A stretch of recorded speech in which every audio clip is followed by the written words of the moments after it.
Bonjour à tous et à toutes. Je me présente, je m'appelle Flego la Lego.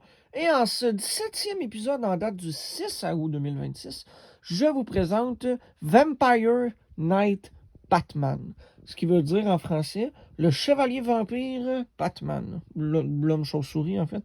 Alors, comment j'ai fait Vampire Knight Batman? Ben, premièrement, je veux juste dire que esthétiquement, il est très joli.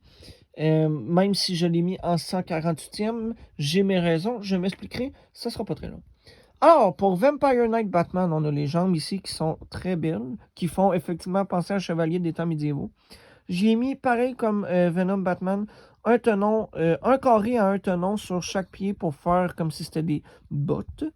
La même ceinture que j'ai eue pour Wolfpack Beastmaster Batman, pour ceux que c'est ma première vidéo qui regardent.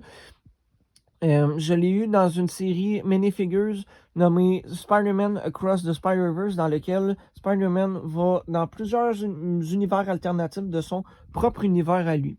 Et l'un des personnages qu'il y avait, c'est Cyborg Spider-Woman, qui est Spider-Man fille robotique.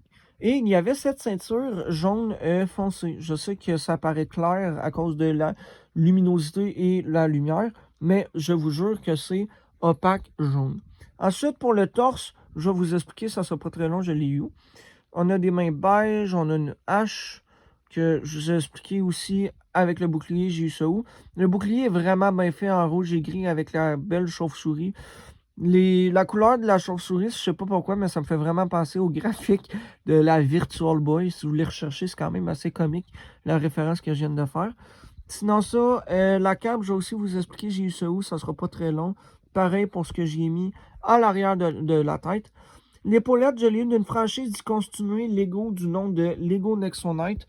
C'était des chevaliers qui vivaient dans le futur. Et sur leurs épaulettes, il y avait tout comme quand ils étaient chargés de pouvoir, leur épaulette devenait translucide orange. Et finalement, j'ai mis un casque et une tête de Batman, du vrai nom Bruce Thomas Wayne, qu'on je suis sûr qu'on peut trouver dans des centaines d'ensembles DC Comics. Bon, la cape, le bouclier, la hache et le torse, je les ai tous eus d'une figurine de la série Minifigures 25 du nom de Vampire Knight. Je sais, alors c'est pour ça que, puisque c'est pas 100% un personnage original, je l'ai mis en 148e. Je sais que c'est très beau, il est tout juste en dehors de mon top 15, mais selon moi, il ne mérite pas plus haut. Alors, ce qui était pour moi, eh bien, c'était Flego la Lego, et je vous dis à demain pour le 7 août. À plus!